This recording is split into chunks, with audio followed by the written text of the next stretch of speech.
Vas-y, Bienvenue au podcast Les Merveilleuses. Aujourd'hui, on reçoit Fanta, une femme que je connais puisque je vais à son salon de coiffeur. Écoute, cette femme-là, elle m'a tellement interpellée avec sa force de caractère, mais avant, je ne connaissais pas toute son histoire de jeunesse et tout. Et quand elle s'est mise à me parler de ça, l'accouchement qu'elle a eu, je vous le dis, la bouche va vous tomber. Oh ouais. Et elle dit ouvertement que c'est la foi de Dieu qui l'a sauvée.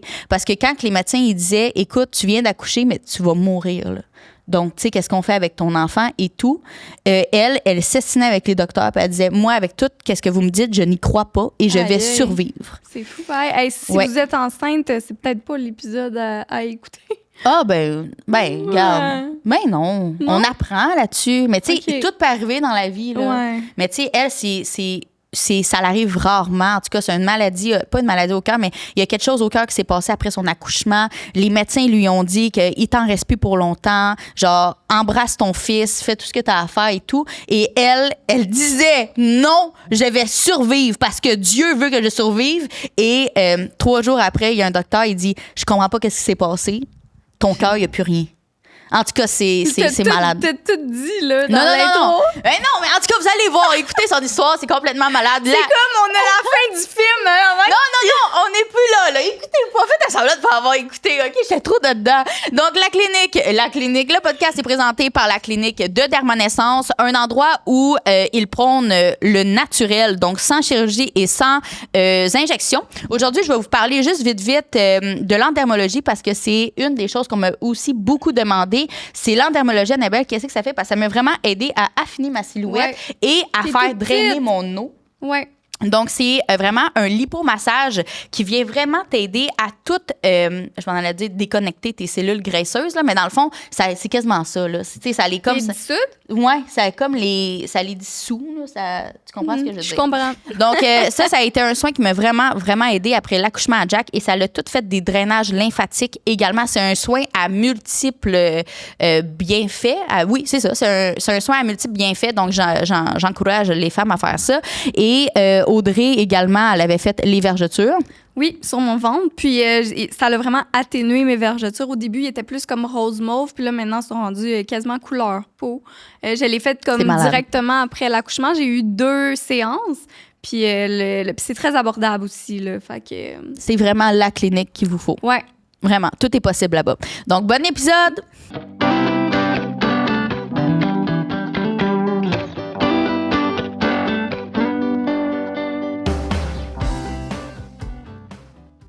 Salut tout le monde! Aujourd'hui, on reçoit Fanta. Est-ce que tu peux me dire ton nom de famille pour être sûr? Fanta Doucouré. Doucouré. C'est là, moi, j'ai été rencontrée à cause de ton salon de coiffure. Oui. On s'y met à jaser un petit peu, puis là, ça a pris un petit peu plus de temps, mais tu sais, tu me contais un petit peu ton parcours, ta grossesse, ton accouchement.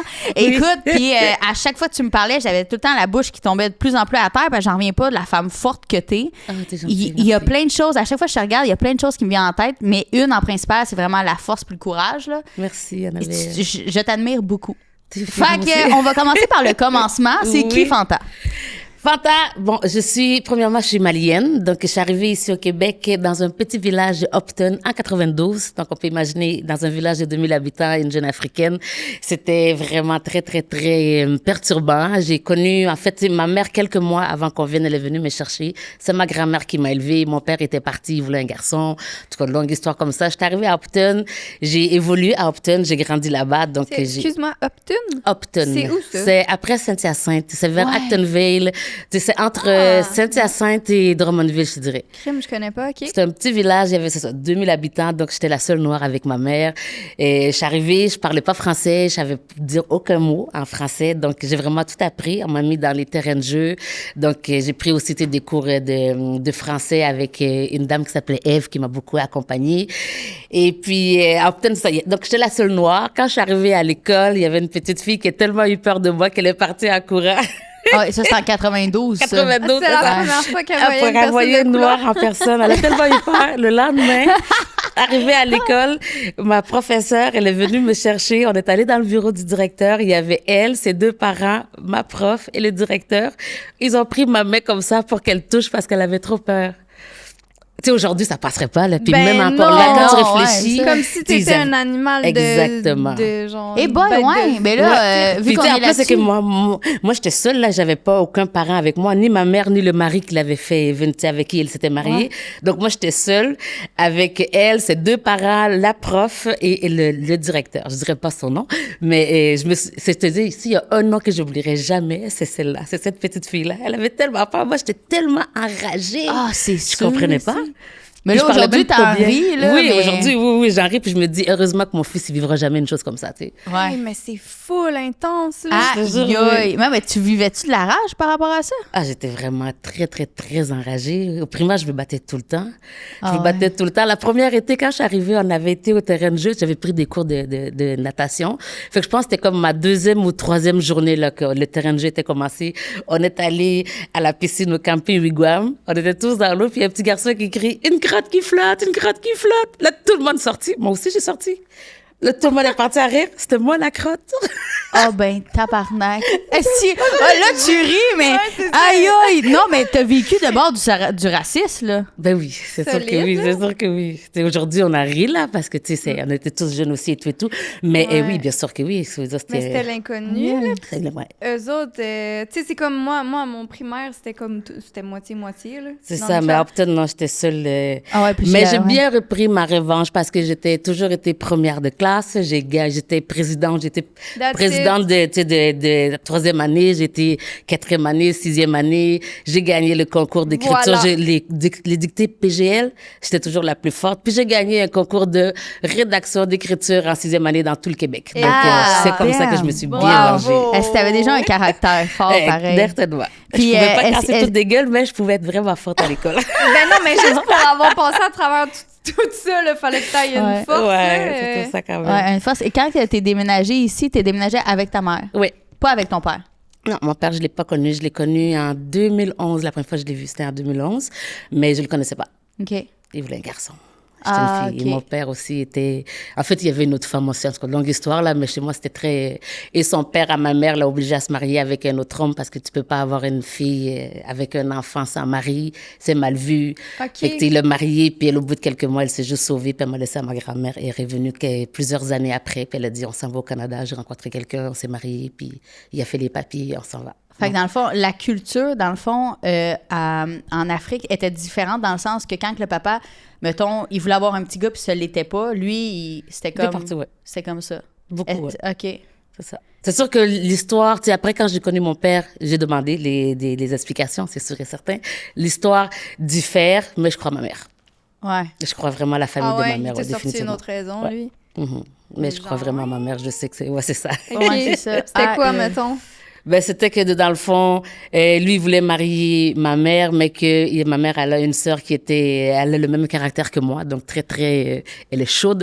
Donc, elle trouvait que lui, il avait blagué ma mère, donc, elle avait insulté et tout, donc, c'était mal vu, puis il disait qu'il pouvait pas épouser ma mère à cause du comportement de sa sœur qui menait une honte sur la famille à son tour. Vous voyez, Ok, même, ouais. l'histoire, même C'est ça. moi, en le disant, c'est juste comme, papa, je suis contente de t'avoir rencontré, mais je te crois pas. Ouais, c'est ça. Pendant que t'es en train de le raconter, j'étais comme ça sent le petit monsieur qui patine, là. Il Exact. patine loin, là, à Mais cause je l'ai de la pas cru, sœur, de la mais tu sais, j'ai voisine, pardonné, du tu coup. sais. Ouais, ouais, C'est ça t'a ça. pardonné. Oui, tout à fait. Là, c'est Ah chose ouais, du passé. ah, Là, c'est tu y as nice. reparlé. Oui, on a passé beaucoup de temps ensemble. Malheureusement, il est décédé l'année passée. Mais tu sais, j'ai quand même eu le temps de vraiment renouer. Je suis allée passer quelques temps là-bas. Je suis allée plusieurs fois au Mali. Je suis allée faire 4 mois dernièrement. Mais sympathique. Donc, on a vraiment pu passer du temps. Oh, merci beaucoup. On a passé du temps. J'avais 5 frères et une sœur. Donc, avec toutes les tantes, les cousins. Alors, vous voyez, Ah, c'est hot. j'ai vraiment une énorme famille des deux côtés. Ah, c'est hot. Ouais, C'est hot. Fait que là, c'est t'as grandi. Ouais. Comment ça a été par rapport à tout ça, mettons? Ta jeunesse ici au Québec? Elle était, je te dirais, troublante. J'ai été renvoyée de toutes mes écoles secondaires. Moi, j'ai toujours pour m'en dire que c'est pas moi le problème, c'était eux. Mais OK, ça se peut. Ça se non, c'est peut. pas vrai, c'était vraiment moi. Ça se peut, là. Je vais assumer. Là, j'étais vraiment très colérique. Tu sais, j'avais beaucoup de blessures, beaucoup de d'incompréhension. Tu sais, tu changes de pays, tu grandis. Moi, ma grand-mère, c'était comme toute mon mon pilier, c'était tout mon monde entier. Donc, de totalement changer, arriver dans une ville, un village, en fait, que tu connais rien, la culture. Donc, tu es à l'école aussi, tout ce qui s'est passé avec les autres élèves et tous les sentiments de rejet, d'abandon. Oui. Fait que ça a fait que je me suis beaucoup... Une boule de rage. C'est ça, exactement. C'est vraiment ça, c'est bien dit. J'étais tout le temps comme enragée. J'avais toujours une colère. Donc, j'étais très, très agressive. Je me battais beaucoup. C'est vrai, je me suis vraiment beaucoup battue. J'ai énormément consommé aussi. Puis, tu sais, c'est passé beaucoup de choses aussi, comme dans la famille, tu sais, où est-ce que j'ai atterri. Il y a des bons, il y a des mauvais, mais tu sais, disons que c'était pas...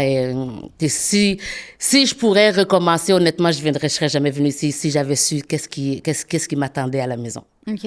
Ah Ça, ouais. est-ce que t'es capable, est-ce que tu veux comme glisser un petit peu vers là ou on peut skipper ailleurs? Ça me dérange pas tant. En fait, ça explique un peu qui je suis aussi, là. C'est sûr que c'est... Mais, tu sais, j'ai toujours cru, personnellement, je suis persuadée que celui qui a servi de mari à ma mère est venu prendre une femme qui avait un enfant exprès pour venir pouvoir faire ce qu'il avait à faire. Là, je veux dire, je suis arrivée ici au bout de 2 semaines. Mon beau-père, c'était vraiment... Ouais, je comprends. Ouais. Un crotté. C'est ça, exactement. On va dire les vraies affaires. Donc, disons que ça commence... Je me suis lancée dans un bain... atroce, en fait, là. Je vais dire les vraies affaires. C'est vraiment atroce. Dans le fond, il est juste venu. Il voulait juste pouvoir être... c'est un pédophile, on va dire les vrais mots. Il m'a agressé toute mon enfance, toutes mes... Fait que, j'ai grandi avec beaucoup de frustration, d'où mon comportement très agressif, mon comportement très violent.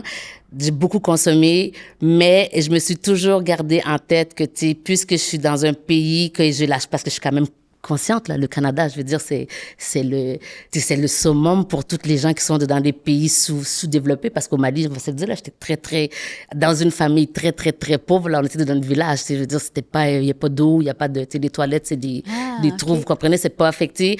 Et je savais que pour ma mère, venir dans un pays comme ici, surtout après ce qu'elle avait vécu, c'était comme le summum. Elle travaillait tout le temps. Ma mère, elle voulait tellement le meilleur pour moi, que je puisse aller à l'école, que je puisse... elle était tellement focusée sur le travail qu'elle voyait pas ce qu'il y avait à côté. Et moi, quand j'ai à peine commencé à parler français, mon papa, ce qu'il me disait, c'est que si tu le dis, vous allez être obligé de retourner là-bas. Et ma mère, qui était tellement contente, qui voulait tellement pas comme qu'on retourne là-bas. Il marchait par menace. Exactement. Donc, après ça, et puis après ça, quelques temps après, ma mère est tombée enceinte. Donc, j'avais juste comme... Maintenant, peu importe ce qui va se passer, je vais tolérer, je vais accepter parce que j'ai une petite sœur qui va être là. Et ma sœur, je l'ai aimée violemment, viscéralement, là. Fait que j'étais prête à accepter tout peu importe ce qu'il me disait, ce qu'il faisait. Tu n'as jamais dit à ta mère? Plus tard, oui. Plus tard, oui. Quand à 18 ans. J'avais 18 ans. Fait que ça avait duré une dizaine d'années. C'est compliqué. OK. C'est compliqué. Okay. C'est compliqué. C'est fou pareil. Je suis désolée. Non, c'est pas grave. Puis là, à travers ça, Fanta a grandi, elle prend du caractère. Ouais. Elle trouve ton idée première, c'était d'ouvrir ton salon. Ouais, mon idée, parce que la fois quand j'ai commencé, tu sais, moi, je me faisais des tresses. Ma mère, elle trouvait toujours une femme noire quelque part qui pouvait me tresser. Et là, j'avais une copine, Eugénie. Elle voulait des tresses parce qu'elle dit, j'ai ça à me coiffer. Puis, nous, on était des punks, là. Adolescentes, là, on était vraiment des vrais punk rock, heavy metal, tu sais. Donc, puis, elle voulait pas jamais se coiffer les cheveux. Puis, elle était là, toi, t'es tellement chanceuse, tu te fais tout le temps tresser, tu te laves pas les cheveux, tu fais rien, je veux des cheveux. J'ai dit, non, Eugénie, c'est pas pour vos types de cheveux, c'est juste pour nous. Puis, une fois, elle est venue à Montréal, elle est allée sur la rue Saint-Denis, chez Harmonie, elle est revenue, on était dans un show punk à comme Actonville. Puis, elle dit, tu t'en viens coucher chez moi ce soir après le show, j'ai acheté des rallonges, tu vas me faire des tresses, on va l'essayer. Là, je suis juste comme, OK. Tu sais, dans le fond, on était au petit bar Acton, au carré. Là, j'étais allée finalement dormir chez elle à Saint-Dominique. Le lendemain, j'ai fait ses tresses, ça m'a pris 12 heures. 12 heures de temps à faire des tresses. C'était tellement long. Mais elle est génie, arrivée à la polyvalente le lendemain. Elle a donné mon numéro à tout le monde. Moi, j'étais à Casavant, elle était à Poly. Fait que les filles, tout le monde capotait, là. Je veux dire, c'était quoi, des tresses toute la tête, hein? Fait puis elle est super bonne vendeuse en plus. Fait que, elle a donné mon numéro, elle, aux gens. Là, le lundi soir, moi, j'arrive. C'était dans le temps, on avait les répondeurs, là. Fait que quand on faisait sur écouter les messages, là, j'avais comme 2 filles qui me disent, ouais, Eugénie m'a donné ton numéro, je veux des cheveux comme elle. Moi, je suis comme, oublie. Mardi, encore oublie. Puis mercredi, il y a une copine qui dit, moi, je peux payer $60. Et que là, moi, j'ai 14 ans. Hey, $60, c'est beaucoup d'argent. Ben oui. Et que j'ai fait la première, après ça, d'autres, puis ça a débuté comme ça jusqu'à aujourd'hui, l'ouverture de mon salon. C'est là que tu as ouvert ton salon. J'ai ouvert mais après. ça, c'est mettons, là, Fanta qui a tout ouvert son salon, ça a-tu rapport avec toute la force qui était en dedans de toi, mettons, qui voulait juste comme la laisser comme... Oui, c'était ça, mais je dirais que c'était surtout aussi pour être totalement indépendante. Parce que je voulais vraiment pas dépendre de personne. Ça, c'est quelque chose qui a toujours été très, très important pour moi. Est-ce que c'est dû avec ce qui se passait à la maison et tout ça? J'avais vraiment besoin d'être ma propre patronne, que personne me dicte quoi faire. Parce qu'en fait, j'ai beaucoup de difficultés avec l'autorité, d'où pourquoi on m'a renvoyé de toutes mes écoles secondaires et que j'ai dû finir aux adultes. Mais c'était vraiment le sentiment de pouvoir faire ce que je voulais et de ne jamais manquer d'argent pour faire quelque chose. Parce que j'ai tout le temps, tu sais, je suis quand même autonome financièrement depuis j'ai à peu près 12 ans, 13 ans. Tu sais, quand je suis arrivée ici, en fait, même la première année, je parlais pas très bien encore français et je suis allée cogner chez mes voisins pour proposer de faire le ménage, tu sais, le samedi. Évidemment, tout le monde avait presque peur. Tu sais, ce que tu fais, une petite noire, là. Fait que, mais il y a une dame qui a accepté, une vieille madame avec son mari, elle était trop vieille. Fait que là, j'allais laver les murs, le plancher et tout, puis elle me donnait $3 de l'heure. Puis elle me donnait $10 pour 3 heures. Fait que j'avais $1 de pourboire. Donc, moi, je ramassais tout comme mon $3 de l'heure, puis mon $1, je dépensais en bonbons. Je pouvais aller acheter ça. Dans le temps, les bonbons, c'était 1 sou. Donc, ça fait 100 bonbons. Je m'excuse, c'est beaucoup. C'était énorme que j'avais avec mon $1. Fait que je pense que ce côté-là de toujours avoir d'être... est-ce que c'est parce que j'avais beaucoup manqué en Afrique? À 8 ans, c'est quand même jeune encore pour réaliser tout le manque. Puis j'ai pas tant manqué parce que ma grand-mère, j'étais gâtée pourrie. J'étais vraiment insolente au village et tout le monde était très fâché après moi parce que ma grand-mère, elle me donnait tout ce qu'elle avait pas, elle me le donnait. Fait que, tu sais, comme on pourrait dire, elle me donnait tout, mais elle avait rien, mais elle me donnait tout. Tu vois, et que j'étais vraiment gâtée. Donc, c'était le côté de pouvoir être libre totalement. Je comprends. Là, ça n'a aucun rapport avec ce que je veux dire, mais d'avoir vécu, mettons, là-bas, là, quand même, tu sais, je sais que tu étais jeune pareil, puis de vivre ici aujourd'hui, mettons, ce que toi t'offres à ton fils, dans ta tête, ça doit être genre, wow! Tu sais, je suis capable d'offrir ça à mon gars pareil. Oui, vraiment. Je te dirais que oui, mais c'est que là-bas, on a, tu sais, souvent, on va dire, là, tu sais, dans les pays comme ça, les gens, ils ont rien, mais ils sont vraiment heureux. Mais pour de vrai, c'est réellement ça. Tu sais, comme les gens, ils ont un bonheur puis ils sont pas pressés. Il y a pas comme, tu sais, la culture de la performance comme ici. Tu vois, c'est comme tout le monde est tellement bien. Fait que oui, je suis hyper comme reconnaissante de pouvoir offrir ça à mon fils. Mais je t'avoue que mon plan principal est de pouvoir retourner en Afrique avec lui. Ah ouais? Ouais, j'avoue que c'était... Mais en fait, quand j'ai appris que j'étais enceinte, c'était ça le but. Moi, j'étais à 2 mois de quitter. Je suis allée faire un bilan de santé et il me restait 2 mois avant de quitter. C'est là que j'ai su que j'étais enceinte. Donc, oui, parce que là, ça a tout changé. Tu as fait un déni de grossesse, en fait. Ah oui, là, on va toucher à ça, là. Boum! On arrive direct dedans. Tu as su à 7 mois que tu étais enceinte. Je suis à 7 mois. Je peux même pas être vrai. Je le dis, j'ai l'impression que c'est pas vrai, mais j'avais rien. J'ai fait prise de sang. Mon médecin, il m'a dit, les prises de sang, là, pour vrai, là, je les ai faites le 23 février. Puis moi, je me souviens vraiment de toutes les dates dans ma vie. Je sais pas c'est pourquoi, là, mais c'est ancré chez moi. Prise de sang le 23 février. J'ai eu le résultat le 13 mars et on me dit, non, il n'y a pas d'hormones de grossesse, tout est beau. Parce que, tu sais, j'avais été avec quelqu'un et on s'était quittés. Fait que, puis après chaque relation, je fais toujours comme un grand bilan de santé, bilan sanguin. Puis ça, c'est vraiment important. Donc, tu sais, j'avais fait. Puis en même temps, comme mes règles de janvier avaient été un peu, tu sais, ils avaient été juste différentes. Je trouvais que, je saignais un petit peu moins. Je saignais un petit peu comme, tu sais, plus. Ou ben, tu vois, j'avais trouvé une différence. J'ai dit, fais donc un test de grossesse. Et puis, il m'a dit, non, il n'y a pas d'hormones. Donc, c'est bon. Moi, je continue. Puis, nous, j'ai 0 symptômes. Mes seins me font pas mal. Mon ventre, tu sais, j'étais beaucoup plus mince en plus avant d'accoucher. Donc, tu sais, j'avais rien, là. Puis, je travaille avec mon salon avec comme 4 employés, des clients. Personne n'a rien vu. Nada, rien. Donc, tout est beau comme ça. Moi, je fais ma best life. Je viens de faire 4 mois en Afrique, préparer mon retour. Parce que, comme je vous dis, moi, mon plus grand rêve, mon plus grand souhait, c'est de retourner chez moi, pouvoir apporter chez moi ce que j'ai appris ici, tu sais, comme pour tout ce qu'il y a à faire. Donc, je m'appartais là-bas, ouvrir un centre de consultation pour les entrepreneurs, pour les aider dans leur cheminement. En tout cas, j'avais monté un plan d'affaires infaillible, tu sais. Donc, c'était bien. Je viens ici. Ici, j'ai engagé une firme pour m'aider à tout mettre mes objectifs sur papier puis laisser mon entreprise, tu sais, à mon équipe que je puisse partir, qu'on fasse la distribution, les formations filmées en ligne. Tout était tellement nickel. Donc, j'ai tout fini au mois de mai. J'ai dit, parfait, ben écoute, on va juste faire la saison forte. Puis mon billet d'avion, c'est pour le 12 septembre. Donc, puis moi, l'été, de mai à août, c'est vraiment ma saison la plus forte. J'ai même pas le temps de comme respirer. Donc, on fait ça. Finalement, en juin, je vais faire un petit bilan encore parce que, tu sais, justement, je pars en septembre. Donc, juste m'assurer que tout est beau. Et là, le médecin, il commence à toucher. Il dit, je pense que tu es enceinte. J'ai dit, docteur, je ne peux pas être enceinte. Je viens d'avoir mes menstruations. Puis tu m'as fait les prises de sang toi-même. Tu m'as dit, ouais, je sais, mais c'est bizarre. Ah ouais, il touchait quelque chose. Quel est le ventre? Là, j'ai dit, il faudrait que tu retournes à Sainte-Hyacinthe parce que, tu sais, moi, j'ai encore le même médecin comme Upton, docteur Oradou, shout-out à toi, parce que c'est le meilleur médecin que j'ai vu de toute ma vie. Et puis là, il me dit, va chez toi parce que j'ai pas de test de grossesse. Puis évidemment, tu sais, c'était une petite clinique, là, tu sais, dans un petit village, il y avait pas de test sur lui.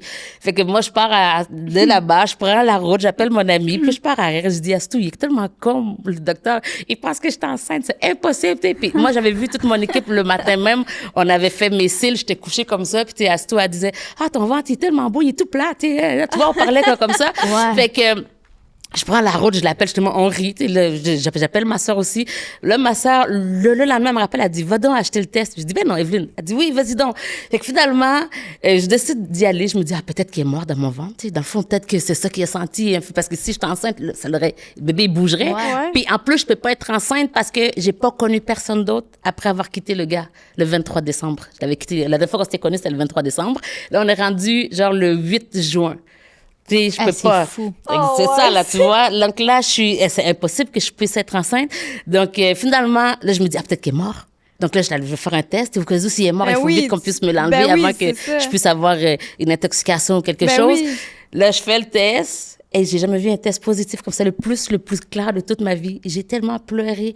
J'appelle ma sœur, je pleure pendant 2 heures. Je suis pas capable de parler. On fait appel vidéo. Puis elle est comme ça. OK, je pense qu'on a passé 20 minutes toutes les deux comme ça avec nos gros yeux. Ben oui, ben parce que t'es pas juste enceinte, t'es enceinte de 7 Mais mois. là, tu savais pas que t'étais enceinte de 7 mois. Ben non, je le savais pas du tout, moi. Moi, c'est juste le médecin qui est tripoté comme ça. Je me dis, ça peut juste être... Ben non, mais quand elle a vu le positif, quand j'ai vu le positif, eu de relation avant le 23 décembre, là, t'as catché à ce moment-là que t'étais enceinte de 7 mois? Ben non, ben c'est ça. Mais quand j'ai fait le test, là, j'ai vu... Là, je calculais avec ma soeur. Là, on faisait le calendrier. Et j'ai même compté jour 1, le 24, le 25. Là, j'étais comme ça, puis on était avec nos doigts pour essayer de voir ça faisait combien de temps, parce que ça faisait ben trop de mois.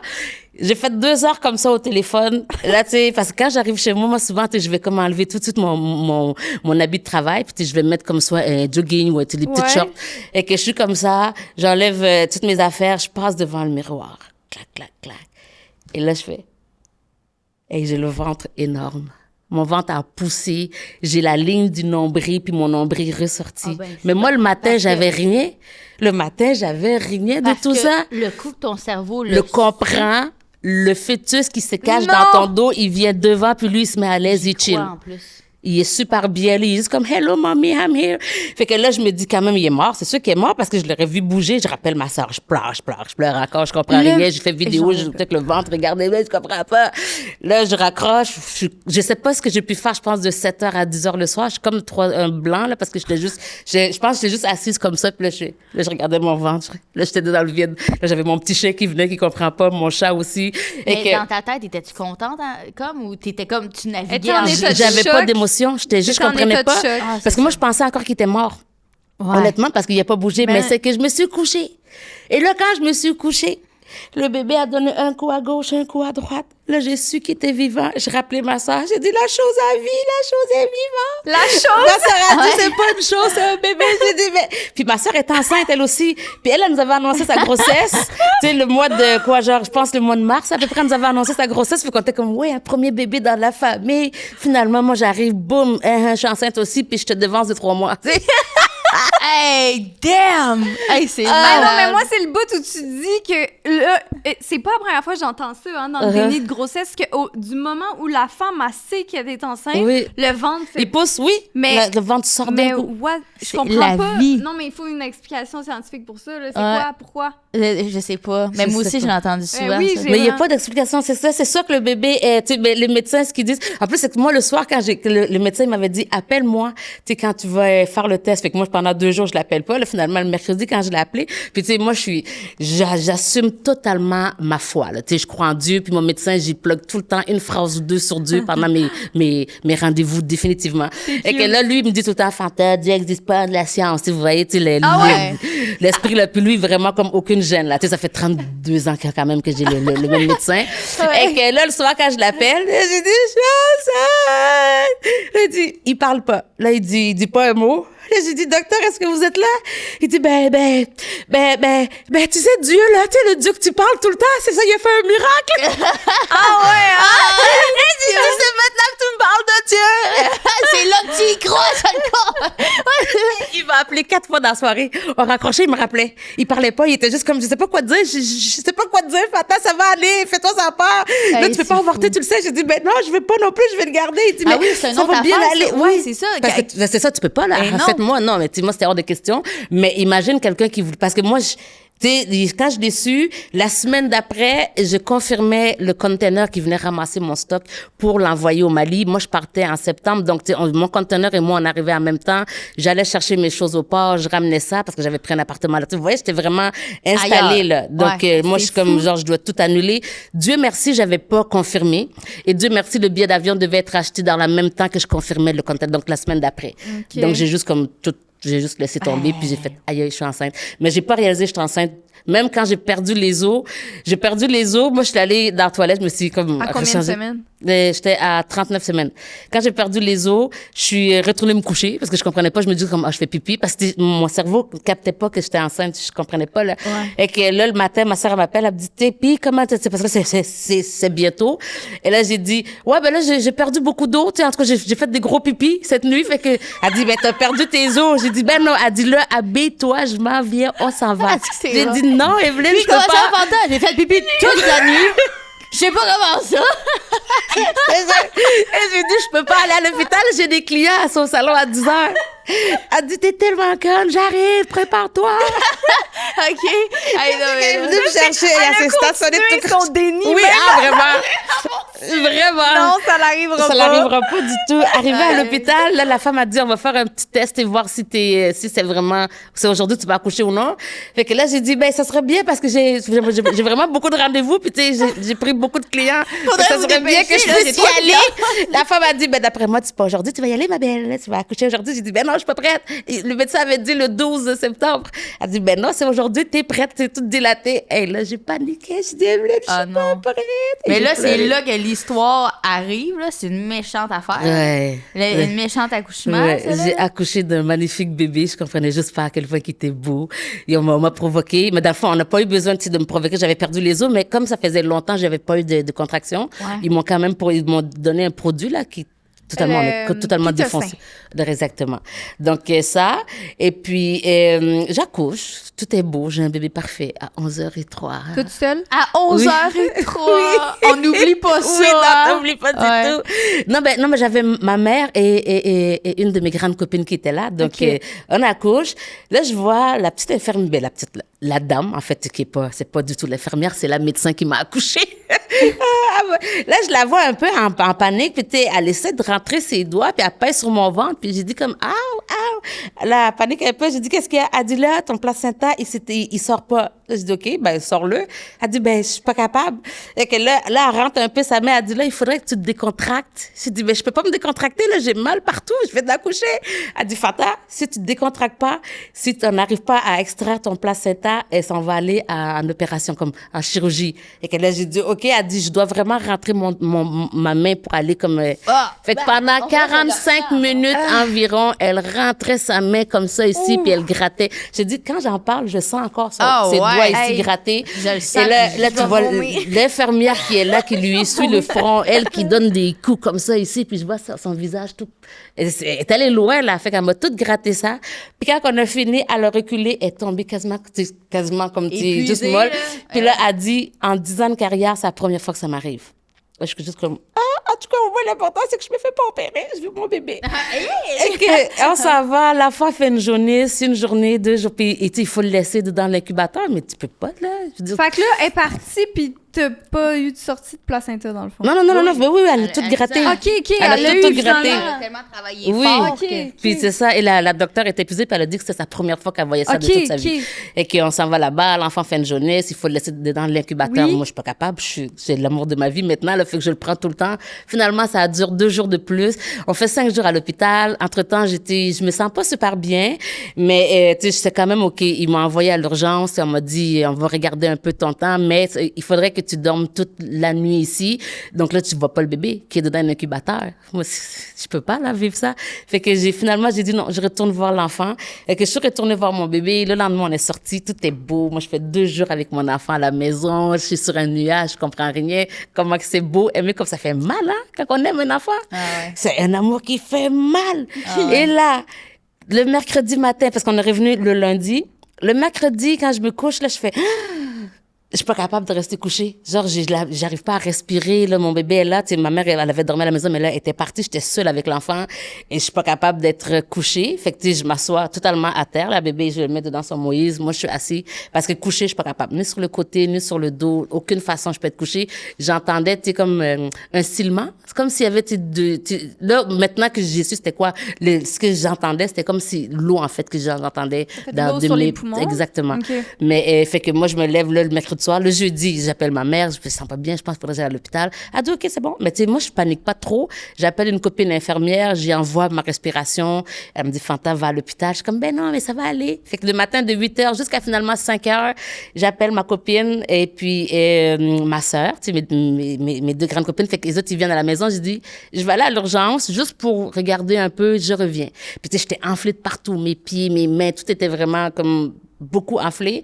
Là, je vais à l'hôpital. Moi, je suis là, ils vont me donner un petit quelque chose, je rentre à la maison. Ma soeur, vous allez vous occuper du bébé pendant 1 heure ou 2, c'est tout. Elle arrive à l'hôpital, boum, on me met dans une salle, on me met des trucs comme ça, cardio-électrogramme. Puis moi, je suis comme, là, dépêchez-vous, je vais voir mon enfant. Ah, mais toujours de même. Là, excusez-moi, là, j'ai pas vraiment le temps c'est pour ça, là. J'ai pas le temps, là, dépêchez-vous, mais c'est le cardiologue, parce que là, ils ont fait venir un cardiologue. Le cardiologue, il vient puis il me dit, ben non, tu iras pas chez vous aujourd'hui. Ton cœur est à 15%, ton cœur, il va lâcher, on va t'envoyer à l'Institut de cardiologie à Montréal, tu rentres pas, là. Là, moi, je me mets à pleurer. Là, j'appelle ma soeur. Elle appelle ma soeur, elle appelle ma mère. En tout cas, les autres, ils gèrent le côté bébé. Moi, je suis obligée de rester à l'hôpital. Là, je comprends pas encore parce que je me dis, de quoi, Puis il me sort un mot, tu fais une cardiomyopathie. J'ai jamais entendu ça premièrement de ma vie, donc je sais pas c'est quoi. Je peux même pas googler parce que je suis tellement pluguée de partout, machine ici, tout. Fait que le lendemain matin, tu sais, on m'a gardé sous respiration et tout, mais le lendemain, l'ambulance m'a amenée à Montréal. Quand j'arrive à Montréal, j'arrive là-bas, tout est bien. Moi, je suis juste comme ça. Ils se sont trompés, là. Je veux juste rentrer chez moi, je veux voir mon bébé. Ben oui. Là, comment l'infirmière commence à courir. Là, il y a des médecins qui viennent, d'autres qui appellent. En tout cas, je sais pas si c'était des CB ou leur cellulaire, parce que j'étais couchée comme ça, j'entendais juste comme des voix. Et là, t'avais un autre qui se rajoute, un autre qui se rajoute. Finalement, il y a genre 8 personnes autour de moi. Je sais pas s'il y avait combien de médecins ou combien de comme infirmiers, mais il y avait beaucoup de gens. Et là, je suis couchée comme ça, puis je dis comme, est-ce que je vais mourir? Est-ce que je vais mourir? Là, la fille, elle n'arrivait pas à mettre l'intraveineuse ici. L'autre, elle m'avait mis le masque d'oxygène, mais la machine, elle buguait. Puis, tu sais, comme je vous dis, moi, je suis très, très, très chrétienne. Fait que, entre-temps, j'avais appelé un groupe de prière, j'avais appelé des amis. Puis, tu sais, j'ai mon ami Hugo, lui, là, il m'a dit une phrase qui m'a complètement changé, là, tout ce qui s'est passé. Il m'a dit, Fanta, t'es enfant de Dieu. Et Dieu ne donne pas, tu sais, comme, la bénédiction de l'Éternel n'est suivie d'aucun chagrin. Ton fils est ta bénédiction, alors laisse personne te faire croire que ça va mal aller. Puis il dit, là, je suis au travail, je t'appelle après, ça va bien aller. Puis il me raccroche. C'est vraiment, lui, super simple, là. T'es comme, panique pas, impossible qu'il t'arrive quelque chose. Puis j'ai mon autre copine qui me dit, là, Fanta, le sang de Jésus te couvre, tu vas pas mourir aujourd'hui, je te le garantis. Moi, je veux voir le bébé grandir. Je suis comme, OK. Arrivé, c'est ça, quand ils étaient tous autour de moi en train de vouloir plugger toutes les choses et tout, je demandais est-ce que je vais mourir. Puis honnêtement, le médecin, en tout cas, il y a un qui m'a pris les pieds puis il m'a dit, Madame Doucouré, on n'est pas sûr que vous allez vous en sortir. On croit pas que vous allez vous en sortir. Quand il m'a dit ça, moi, je regarde le moniteur ici, le cœur s'est rendu 183. Donc, c'est beaucoup parce qu'un cœur, c'est comme entre 50 et 60. Fait que 183, la fille a dit, je suis pas capable. Puis là, je l'entends comme à panique, tu sais, dans sa voix. Les 2 infirmières, une était ici, puis l'autre était au bout ici. Et là, moi, j'ai dit, je suis enfant de Dieu. Et là, au moment que j'ai dit ça, Elle a réussi à rentrer l'intraveineuse. L'autre, la machine a démarré, puis le cœur a baissé 182, 178. Là, tu vois, ça a baissé. Là, j'ai été stabilisée, mais c'est un grand mot stabilisé, là, parce que c'était beaucoup encore de battements. Et là, finalement, ils m'ont amenée dans une chambre. Puis honnêtement, ils me l'ont dit à plusieurs reprises, comme on n'est pas sûr. En fait, on croit pas. Parce que ce que vous avez, c'est une cardiomyopathie. Maintenant, c'est du péripartum. C'est déclenché sur quelques femmes et c'est une hormone qui se décrète seulement après l'accouchement. Donc, même pendant la grossesse, tu peux pas le savoir si tu vas en faire une ou pas. Et c'est très rare. Ils ont des études sur 12 femmes dans le monde. Donc, moi, j'étais comme la 13e parce que je suis pas morte, évidemment. Parce que d'habitude, les cas comme les miens, parce que j'étais tellement aiguë que je devenais comme comme si j'étais seule encore dans ma catégorie parce que les 12 autres, leur cas était beaucoup moins pire que moi. Donc, et puis les médecins étaient tellement sûrs que je pourrais pas m'en sortir. Ils m'ont fait venir un aumônier pour que j'accepte mon décès.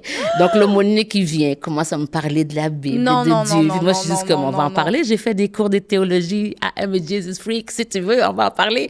Donc, on a parlé tellement pendant 3 heures. Le lendemain, c'est lui qui est revenu parce qu'il m'a dit, t'as boosté ma foi.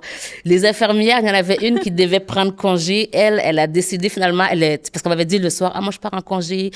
Le lendemain, elle est revenue. J'ai dit, qu'est-ce que tu fais ici? Elle a dit, tu n'étais pas en congé. Elle a dit, ouais, mais c'est parce que la journée qu'on a passée hier, ça fait 2 jours que tu es ici. Il y a comme quelque chose qui nous... Elle dit, je pouvais pas. Fait que j'ai échangé avec quelqu'un juste pour te voir une dernière fois. Parce qu'elle dit, il y a tellement comme quand on rentre ici, il y a comme une puissance dans cette pièce-là. Moi, je sais, c'est la puissance de Dieu. Mais moi, ton énergie, moi, je la trouve spéciale, ton énergie. Vraiment. Mais non, elle a tellement aimé ça. Puis toutes les infirmières venaient tout le temps. Moi, je mettais de la louange, je dansais. Mes amis venaient, on priait, on déclarait la guérison. Il y a après ça, ils ont envoyé une travailleuse sociale qui, elle, est venue pour que je puisse accepter le fait que ma mère va élever mon fils parce que tu vu que je vais mourir parce que l'aumônier est venu puis que selon eux je devais vraiment mourir là. Mais en combien de temps mettons le deadline mettons au total là je suis arrivée là-bas le jeudi à Saint-Hyacinthe. Ils m'ont emmené à Montréal le vendredi. Moi, le vendredi après-midi, j'ai dit, je vais sortir d'ici. Après qu'ils aient réussi à plugger tout, là, parce que j'avais un masque. Pour parler, moi, je l'enlevais comme ça pour dire, je vais sortir d'ici dans 7 jours. Dieu a créé le monde en 7 jours. Mon cœur va être rétabli en 7 jours. Tu vois, c'était ça. Fait que, mais le cardiologue, lui, il était plus capable. Le médecin, à un moment donné, premièrement, on s'est chicané plusieurs fois. J'ai certaines amies scientifiques avec qui je me suis chicanée parce qu'ils disaient comme Fanta, fais confiance au médecin. J'ai dit, je vais pas accepter que le médecin me dise que je vais mourir. J'ai un bébé. Je l'ai vu comme 4 jours, mon bébé, pendant 5 jours. Puis sur 5 jours, il y a eu 3 jours dedans un incubateur. Je vais pas laisser personne dire. Et là, le cardiologue, il dit, là, écoute-moi bien. Moi, j'ai 15 ans d'études. Je connais ce que je dis. Ton cœur est en mauvais état. Il est éclaté, t'as des cicatrices partout, tu vas prendre des médicaments à vie, tu vas faire minimum 6 mois ici. Puis là, moi, je suis là comme, je vais partir vendredi, je te le jure. Ah, c'est bon, ça! Wow. Alors, elle te dit, le gars de là, il dit, viens, on va aller faire une IRM, puis tu vas le voir que ton cœur a plein de cicatrices. J'ai dit, parfait, toi, tu vas le voir que mon Dieu a tout régénéré. Et que, je dis, on s'est vraiment disputé souvent comme ça. Je suis allée faire l'IRM. Entre-temps, j'étais là tous les jours, j'appelais mon fils par vidéo appel. Entre-temps, les autres aussi avaient appelé ma mère pour leur dire que, probablement, je m'en sortirais pas. Puis ta mère, elle, comment qu'elle filait? Ma mère a capoté, elle comprenait pas. Elle a dit, elle vient d'avoir un bébé, on a un petit bébé ici, tout trikiki comme ça, ma fille, elle va mourir. Ma mère, elle pense, parce que souvent, les gens, ils vont croire ce que le médecin va dire, et c'est normal. Mais oui, parce que je veux dire, ce sont les médecins. Les cardiologues, en plus, on va pas blaguer avec ça. Et là, moi, j'ai comme 3 cardiologues après moi, les autres, puis c'est des cardiologues expérimentés. Fait que c'est sûr que ma mère, elle a cru, puis c'est sûr que, c'était, mais il y avait moi qui disais tout le temps, non. Fait qu'elle, ma mère, elle était là, plus tard, quand on a parlé, elle dit, là, je suis en train de chercher les papiers d'assurance, puis tout. Oh, petit cœur. Ah ouais, c'est sûr. Moi, c'est sûr que je voulais pas. Fait qu'on a fait le IRM. Après avoir fait le IRM, le médecin, le cardiologue, il dit, je vais sortir le résultat aujourd'hui même. Tu vas voir. Et il était vraiment fâché après moi. Puis je le comprends. Je veux dire, t'as fait tout ça d'études, t'es tout ça, puis t'as l'autre qui vient ici, qui est là à marcher comme ça avec toutes ses Jésus va me sauver. Mais c'est ça qui est là en train de parler que c'est Dieu qui va sauver alors que moi j'ai été. Fait que donc là on s'en va comme ça. Puis là j'ai dit en tout cas à tout à l'heure que monsieur. Donc j'ai dit j'ai juste hâte que t'arrives parce que c'est demain vendredi puis ça va faire 7 jours demain donc il faudrait que je quitte. Et que plus tard il revient. Il a la tête baissée comme ça. Et là j'ai dit puis Il dit, ben, les résultats sont sortis. J'ai dit, et puis, j'ai dit, est-ce que mon cœur s'est régénéré? Il dit, oui, Madame Doucouré. Il m'a jamais regardé, hein. Oui, Madame Doucouré, votre cœur s'est régénéré. J'ai dit, est-ce que je peux sortir demain? Il dit, oui, je vais aller faire votre papier de congé. J'ai dit, merci beaucoup. Mais entre-temps, à l'hôpital, c'est que mon cas était tellement fascinant selon la médecine.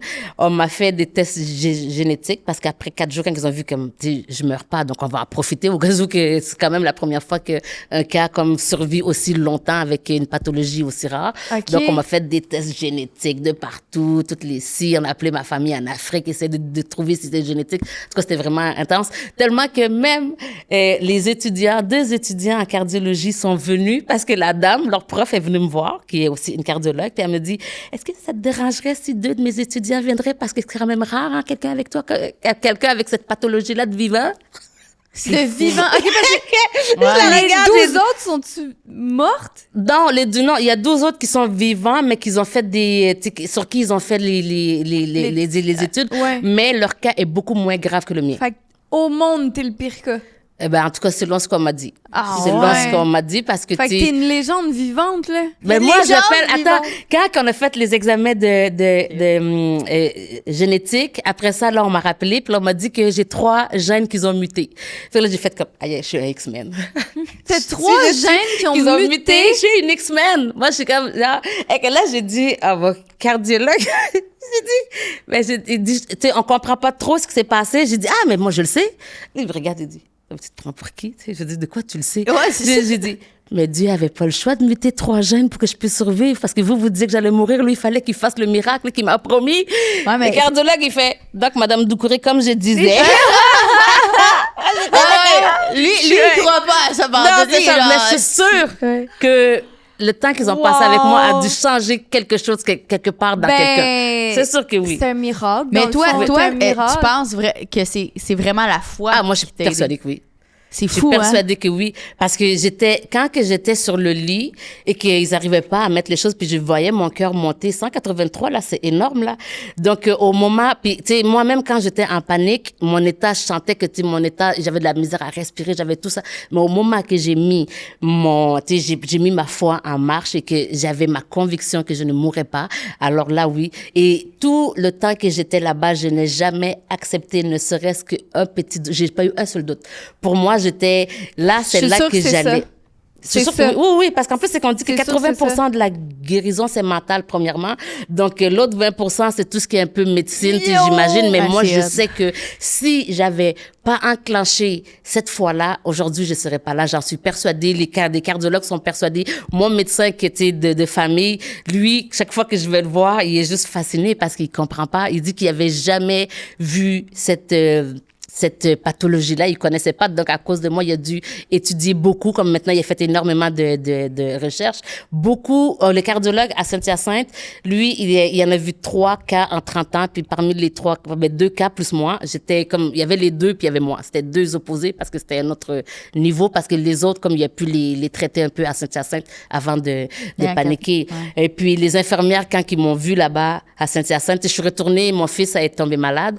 Donc, on est allé à l'hôpital. Quand je suis arrivée, dans la nuit, que mon fils était malade, il y a une infirmière, tu sais, j'étais dans la petite pièce avec mon fils, il y a une fille, elle ouvre la porte, elle rentre, elle dit, est-ce que c'est vraiment toi?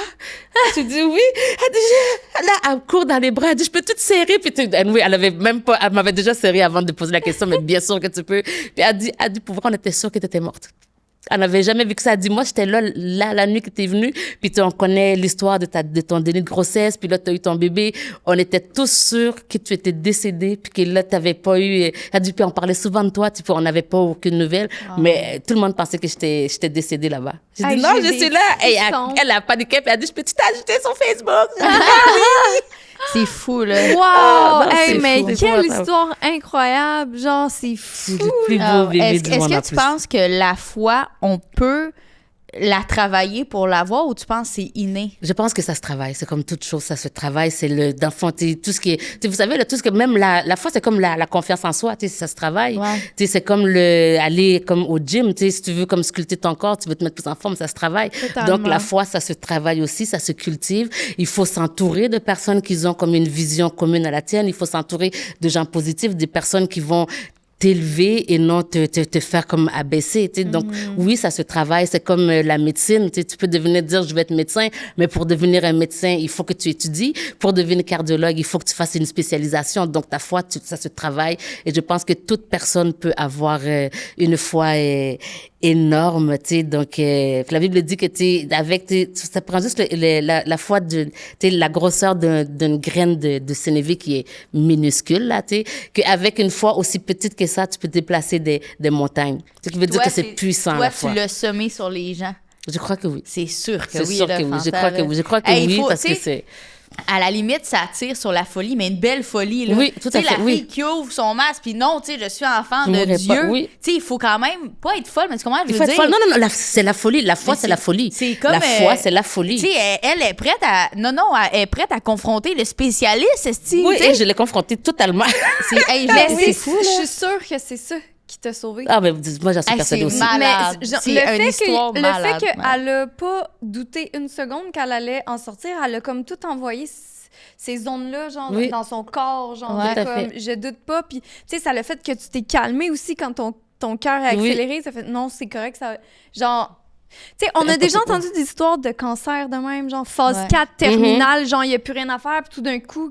Elle guérit, mais cette personne-là a toujours dit, ben moi, je mourrais pas. Exactement. C'est ça. Ils sont pas capables de l'expliquer, ça. Ça s'explique pas par la science. Non, exactement, parce que la foi, ce n'est pas de la science. Exactement. C'est quelque chose qu'on peut pas expliquer par la science. C'est quelque chose, c'est une puissance qui se retrouve à nous, puis chacun d'entre nous, on l'a, que ce soit autant à travers une maladie, que ce soit à travers un foyer, que ce soit à travers une relation parent-enfant. Cette foi-là, comme en fait, on l'a tous, puis il suffit simplement de visualiser quelque chose, de le penser. Puis je pense que comme tout le monde connaît tout ce qu'aujourd'hui, quand on dit la loi de comme l'attraction, toutes ces choses-là, mais ça, c'est la foi, en fait. Tu visualises, tu attires les choses à toi. Donc, quand tu arrives à penser à quelque chose. En fait, on dit que la vie que l'on mène aujourd'hui, c'est le reflet de nos pensées. Tellement. Donc, si tu penses très négativement, si tu penses tout le temps comme tu as des problèmes, tu vas attirer que ça dans ta vie. Mais si tu penses aussi tout le temps à de la joie, à de l'amour, à de la réussite, puis le succès, c'est différent pour chaque personne. Pour une personne, avoir du succès, ça peut être d'avoir la maison, le chien, le cabanon. Pour quelqu'un d'autre, ça peut être de faire des voyages. Pour quelqu'un d'autre, ça peut être de devenir comme animatrice. Donc, pour toi, c'est quoi le succès? Pour moi, le succès, pendant très longtemps, c'était de réussir professionnellement. D'ailleurs, mon médecin, il m'a dit que, parce que je voulais prendre du Concerta, il m'a dit non, tu t'en donnerais pas. J'ai dit oui, j'ai besoin de me concentrer pour réussir. Là, il m'a dit, toi, tu as il m'a diagnostiqué que j'avais un trouble obsessionnel de la réussite. Okay. Je savais pas que ça existait. Ah, ça existe? Je sais pas si ça existe aussi, moi, juste parce qu'il dit, tu cours tout le temps après le succès, tu travailles trop, t'as toujours trop travaillé depuis que t'es arrivé ici, parce que depuis que je suis arrivée, c'est le même médecin que j'ai. Donc, lui, il m'a vraiment vu évoluer. Il dit, fait que t'es obsédé par ce qui est la réussite, puis c'est vrai. Et puis, ça s'explique aussi par rapport, à l'enfance, à ce qui s'est passé. Donc, toujours besoin de performer pour montrer que, je vais réussir, que je vais être meilleure que toutes les autres. Donc, mais aujourd'hui, je te dirais que pour moi, la réussite, c'est tellement cliché, mais c'est juste d'offrir quelque chose de stable à mon enfant. Wow. Je veux même plus travailler. Puis pour vrai, mon salon, là, autant que je vivais, je mangeais que pour le salon, je voyageais, acheter la marchandise à l'étranger, j'ai créé plusieurs gammes de produits, ma propre marque dans plusieurs choses. Et tant qu'aujourd'hui, comme je pourrais tout fermer puis être mère au foyer. Si j'avais su que avoir un enfant allait combler ce vide-là que j'avais de toute ma vie, je crois que j'aurais eu des enfants beaucoup plus tôt et j'en aurais eu beaucoup et jamais j'aurais ouvert une entreprise pour travailler autant que je l'ai fait. Parce que dans le fond, vraiment, la chose la plus beau, en fait, tout ce qui est de plus, c'est juste d'aimer. Ouais. D'avoir un enfant, il n'y a rien de plus puissant que ça. Dans ton discours, j'ai l'impression que c'est pour ça que tu veux retourner en Afrique. C'est comme si l'Afrique, tu l'associes à des valeurs, genre, juste de base, tandis qu'ici, en Occident, on est full sa performance, avoir moins d'enfants pour plus travailler. Exactement. Ça te rejoint comme plus. Ça me rejoint plus du tout. Mais tu as été comme dedans pendant un bout. Tu as comme rejoint la... tout à fait. Puis là, t'es comme... Fait que c'est pour ça que tu as le goût peut-être de retourner là-bas. Peut-être que moi aussi, j'ai le goût d'y aller avec toi, dans le fond. Allons-y. Mais pour vrai, j'haïs pas ça non plus. La réussite, vraiment, c'est de... Ce que j'ai remarqué, c'est vraiment le plus important, en fait, là, ce sont les relations. Ouais. Tu sais, c'est de... Tellement, t'as parce tellement que c'est raison. ça, c'est juste ça que C'est c'est la juste ça. famille et les relations. Parce que si t'as pas des bonnes relations, si t'as pas moi, quand j'étais à l'hôpital, j'ai vraiment vu. Exactement. Ma mère et ma sœur se sont mobilisées. Donc ça, c'est le côté famille. Ma mère, elle a appelé son travail, elle a pris 6 mois de congé. Ma sœur, tu sais, le suivi, parce que moi, j'étais avec mon fils, donc le lendemain, il fallait faire un suivi au CLSC avec l'enfant, tu sais, prendre le poids, les mesures. Ma sœur, elle s'est mobilisée avec ma mère. Elle a été vivre dans des villes différentes, mais ils étaient à tous les jours. Ma sœur arrivait là le matin. J'avais des amis qui quittaient leur boulot, qui allaient chez ma mère pour comme l'aider. Donc ça, j'ai vu ça. Puis j'ai aussi vu pendant ma grossesse, quand j'ai annoncé que j'étais enceinte dans les réseaux, j'ai eu une vague d'amour tellement puissant. Et j'ai même des clientes qui ont déménagé en Beauce, qui faisaient des commandes Amazon, qui me les envoyaient dans mon salon pour le bébé. En fait, moi, j'étais sur les 2 mois que j'ai eu enceinte, là, 2 mois et demi, j'étais pas consciente que j'étais enceinte. Je réalisais pas. Donc, c'est tout le monde autour qui ont dû réaliser pour moi. Les gens venaient, ils garaient leur voiture croche devant le salon, ils débarquaient avec des boîtes de scie, puis tiens, Fanta, ça va t'aider. J'ai eu des poussettes. Je veux dire, quand tu dis tout, mais tout en double puis en triple même, tellement que les gens m'ont donné. Donc, là que j'ai aussi vu l'importance d'avoir des bonnes relations, parce que si tu as un mauvais comportement puis tu n'as pas des gens autour de toi dans des moments très, très vulnérables et importants comme ça, tu es seul, en fait. Donc, tu sais, puis même si tu n'as pas une grande famille, mais l'important, c'est d'avoir des bonnes relations. Donc, j'ai vraiment tout le monde là, prenez soin des gens et des bonnes personnes, parce qu'il n'y a rien de plus important que la famille et les relations. Puis c'est drôle que c'est moi qui dis ça, parce qu'avant, je t'aurais parlé de voyage, d'argent, de liberté géographique. Aujourd'hui, c'est comme non, t'es tout ce qu'il retourné faut, à la c'est source, vraiment, à la base. Vraiment. Puis tu sais, au final, comme tu dis, quand t'es sur ton lit de mort, là, tu vas pas te rappeler de ton année que t'as fait le plus de Non, cash. exactement. Tu vas te rappeler de tous les beaux sais, moments que t'as eu avec tes enfants, mais c'est avec tough tes sur le parents. coup de prendre une décision. Je sais, quand comme- on est ouais. dedans, on c'est veut, dur, oui. Ouais. c'est valorisant quand on réussit quelque chose de nous-mêmes. très Tu sais, C'est comme valorisant. nous, le podcast, toi, ton salon, on le doit pas à personne d'autre qu'à nous. Fait que exactement. mais à la fin, mettons, je me dirais, là, je tombe malade, puis je suis sur mon lit, je vais pas penser au podcast, je vais penser à tous les moments que j'ai eu. Ben non, là, je m'excuse. Je vais penser à tous les moments. Je vais penser je vais penser à toi, ma chum, C'est par ça, contre. la relation La est de relation vous deux, les avec clients, toi. mais les gens que vous avez eus C'est ça. comme les Mes invités, mais parents. pas penser à l'entreprise. Non, tu sais. c'est ça. c'est À ça, mes ouais. parents, Ouais, je comprends. à tous les moments que j'ai eu avec Kyle, puis c'est ces moments-là qui comptent, genre. Ouais. C'est ça, c'est vrai, c'est tellement C'est la vrai. base.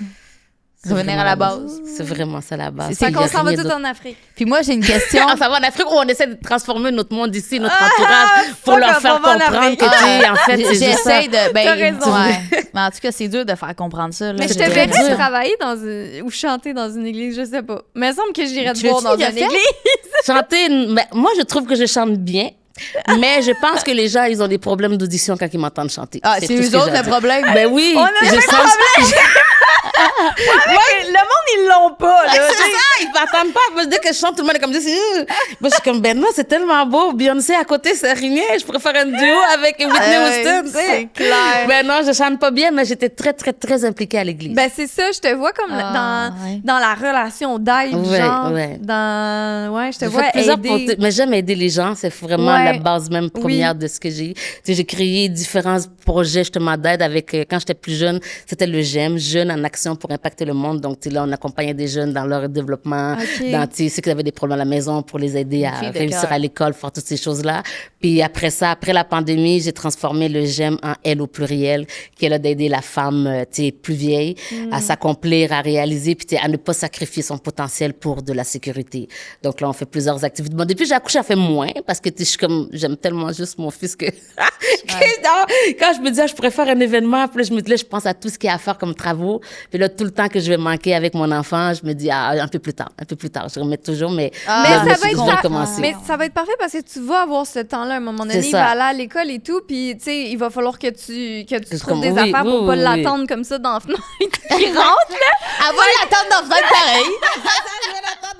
Je vais aller me stationner dans l'école. Ça sort à côté dans la classe comme ça. Moi, j'ai une question, Constance. C'est notre commandite. C'est la meilleure application pour s'entraîner, faire de la méditation, recettes. Oui, Il y a ok. tout là-dessus, vraiment. Tu allumes ça, puis tu s'en vas faire ça dans ton salon. C'est bien J'adore. tranquille. Et la question, c'est qu'est-ce que tu fais le mieux pour ton bien-être? Qu'est-ce que je fais? Ah, bonne question. Qu'est-ce que je fais le mieux pour mon bien-être?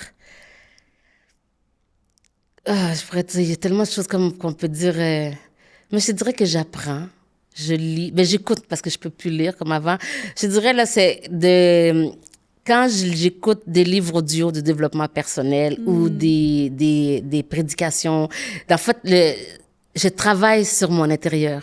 Tu sais, je travaille pas beaucoup sur moi. Je fais beaucoup de marches avec mon fils physiquement et tout ça, mais je te dirais, c'est d'apprendre à mieux connaître qui je suis, à mieux aimer celle que je suis, parce que pendant longtemps, je me suis pas aimée. En fait, j'ai comme toujours été décalée. Tu sais, j'ai l'impression que je suis pas moi, c'est difficile à expliquer, mais je voudrais connecter, tu sais, avec la vision de la femme que je suis, de celle que les gens projettent, parce que comment les gens me voient, moi, je me vois pas comme ça du tout.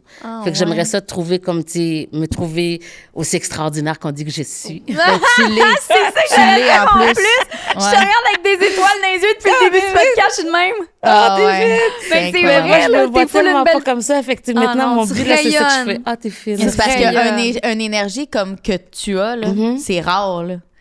Ça C'est déteint. rare qu'on voit ça. On- Oui! on sait, là, Avoue, là, t'es on dans est- une vibe de foi. Ouais! Mais Je suis genre full Ouais. d'énergie. C'est quoi le 3e épisode? Ouais, On est troisième. le 3e épisode aujourd'hui, tu sais, que notre énergie, là, genre, tu nous as comme. C'est Oh. comme si on est branché sur toi. en ouais, ce moment. C'est quoi, mettons, là, que tu te souhaites pour les années à venir? Qu'est-ce que tu te souhaites dans tout, là? À faire la paix avec mon passé. Il est pas encore fait? Il est fait sur beaucoup, mais il y a beaucoup de choses aussi qui est pas fait. Fait que j'aimerais ça faire la paix, mais tu sais, la vraie paix.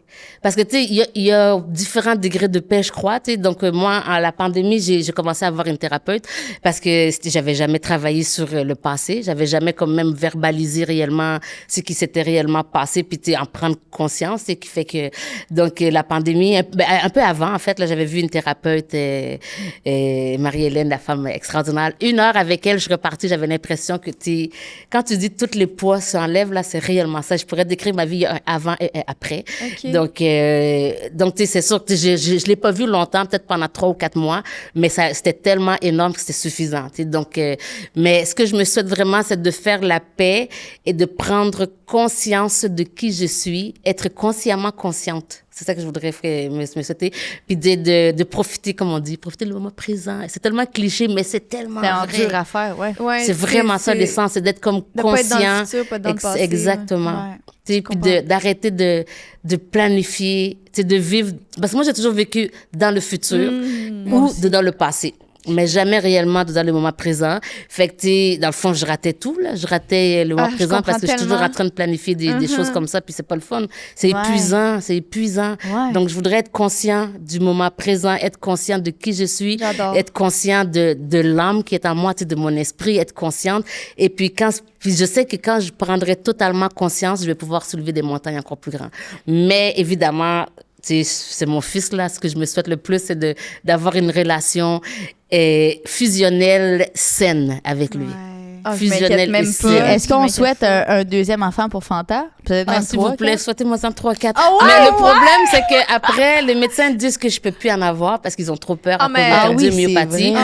Mais Ah, honnêtement, ouais. c'est sûr que je vais en faire un autre si jamais je trouve une solution parce que j'ai pas de copain. Mais, tu sais, si je trouve une solution, moi, je retombe enceinte puis tu sais, c'est pas vrai qu'on va me dire que je pourrais pas avoir un autre enfant parce que je le sais que je peux. Mais j'aimerais beaucoup. Mais sinon, en ce moment, je suis en train de faire les démarches pour peut-être redevenir famille d'accueil. Je l'ai déjà été, mais ça, c'est quelque chose qui me plaît énormément. T'as déjà été famille d'accueil? Oui, je l'ai été On pendant a un loupé, an avec c'est une bon. jeune adolescente de 16 ans qui avait des problèmes d'anorexie et tout. Donc, je l'ai vraiment... ça m'a vraiment fait du bien à moi. Ah, je te vois tellement mais à faire elle, ça. je crois que ça a été encore plus parce que le trouble alimentaire, ça n'a pas guéri parce qu'on sait que ça guérit jamais totalement, mais amélioration de 90% à l'école, comme je l'ai fait prendre des cours privés là après l'école Ouais. parce que quand tu es hospitalisé longtemps, c'est sûr que en tout cas, donc on a fait des suivis avec des profs privés, puis tu as vu vraiment une amélioration autant dans son estime, dans son développement, dans tout. Le truc, c'est que moi, je venais de sortir, mon fils était jeune, il y avait 3 mois, j'avais quand même les médicaments que je prenais, j'avais tout le suivi de cardiomyopathie. Qui t'a fait ça? J'ai fait ça, puis à un moment donné, j'ai comme réalisé que, en trop. fait, c'est que je voulais tellement pas prendre conscience de la maladie puis tout ça. Ouais. Fait que, moi, ce que je fais, c'est que quand je vis un gros choc, ce que je fais, c'est que je transforme ce choc-là en force. Puis justement, je vais créer, il faut que je m'occupe. Donc, je vais créer les blessures psychologiques ou tout est comme je vais les transformer en fait comme en quelque chose de plus grand que ce que je vis. Donc, pour moi, de pouvoir aider une personne. Et puis je travaillais aussi dans j'avais mon salon, mais j'ai travaillé. J'avais le lundi de congé. Puis là, je me suis trouvé un travail à l'immigration. À tous les lundis, je faisais du télétravail. Ah ouais? Et tu vois la fille cinglée, là, tu comprends? Oui, c'est Donc, ça. tu sais, à un moment donné, après quelques mois, je me suis dit, hey, c'est peut-être pas nécessaire le travail à l'immigration, tu sais. Mais c'était pour aider les entreprises à embaucher les travailleurs étrangers. J'ai vraiment aimé ça, par exemple. Donc, et puis, tu sais, là, j'ai arrêté. Après ça, j'ai arrêté merci. J'ai arrêté la famille d'accueil. Tu sais, la jeune fille était prête à repartir avec ses parents. Puis moi, en même temps, je me disais, hey, mon fils, il est comme, tu sais, j'ai un bébé, j'ai des médicaments à prendre. Il paraît que mon cœur va pas bien. Peut-être que je pourrais me relaxer. Ouais, puis attendre ça. qu'il ait 2 ans. Il va avoir 2 ans dimanche. Donc, je vais relancer le procédure pour devenir J'ai vraiment aimé être famille d'accueil. Ben Ah oui, ouais. puis ça peut être un métier, là. Oui, genre, oui, c'est t'es ça. rémunéré pour faire ça, là. Ah ouais? Oui, c'est 30 000 par enfant. C'est vrai? Tabarnak. Autant? Ouais. Fait que, parce que moi, j'étais famille d'accueil de proximité parce que tu sais, je connaissais les parents de la jeune fille. non, Fait que tu sais, c'est 2 choses différentes, Ouais, non, mais c'est ça qu'on m'a expliqué. Mais donc, tu sais, Ouais. Mais parce que même le au-delà de gouvernement- comme l'argent, c'est vraiment le fait de. Oui, tu sais, oui, Moi, je totalement. prendrais un bébé. Je voudrais mais prendre un je- bébé mais tu 0-2 peux- ans. mais Je te vois tellement comme la grande tablée, faire de la bonne bouffe. J'aimerais Ben ouais, c'est vraiment ça. ça. T'as tellement cette vibe. Mais oui, mais ce que je veux dire, c'est qu'un peu en plus, tu sais, t'es pas obligé de travailler, tu peux faire ça, puis genre être vraiment rémunéré pour pouvoir aider ces Aider les gens, enfants-là, c'est puis ça. genre en avoir Ouais. 7, là. Ça serait vrai. Hey, ça serait, mais je te ça verrais serait faire beaucoup. ça. Mais tu sais, là, tu vois, je suis déménagée cet été dans beaucoup plus grand, dans l'optique de devenir famille d'accueil. Mais Fait que, je tu te sais, j'ai vois. pris plus, il y a je te plein de vois, chambres, ça tout va est être vraiment ça. fait en fonction que je puisse avoir plusieurs jeunes. Je prendrais un, tu sais, de l'âge à mon fils, puis une jeune un peu plus âgée, tu sais, pour pouvoir comme qu'on ait une bonne comme dynamique et tout, mais c'est épouvantable. Les adolescents sont beaucoup en centre d'accueil parce qu'ils sont pas beaucoup placés en famille d'accueil, fait qu'ils sont C'est dans les ça. centres. C'est pour ça qu'il y a Ils- plus d'argent, pour qu'il y ait plus de familles d'accueil. Je D'accord, travaillais pour la DPJ OK, avant. c'est vrai. Ouais. Mais Fait les que- ados, là, je trouve ça, c'est épouvantable. Je Ils sais, sont tellement je sais. laissés à eux-mêmes Je comme sais. ça, puis les gens veulent pas les prendre. Pourquoi? Ouais. C'est tellement là qu'on est vulnérable, qu'on a besoin d'être... Puis en fait, tout ce que... Ça revient encore une fois à la chose la plus basique. Tout ce qu'on a besoin, c'est de l'amour. Ouais. Tellement, C'est tout, hein? tellement.